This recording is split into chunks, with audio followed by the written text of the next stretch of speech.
Napansin mo bang bumabagsak o nanlalambot ang pakpak ng manok mo?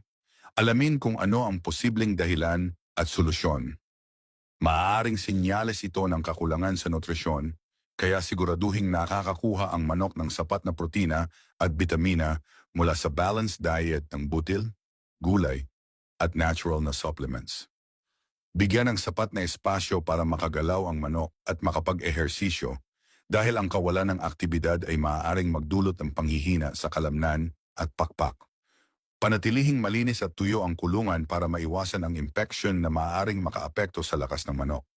Bigyan ng malinis at sariwang tubig araw-araw para mapanatiling hydrated at masigla ang katawan ng manok. Kung patuloy pa rin ang panghihina ng pakpak kahit na naibigay na ang tamang nutrisyon at pangangalaga, kumonsulta sa eksperto sa pag-aalaga ng manok para sa tamang lunas. Bigyan ng tamang alaga at sapat na nutrisyon ang mga manok mo para manatiling malakas at malusog. I-follow para sa iba pang tips sa pag-aalaga ng manok.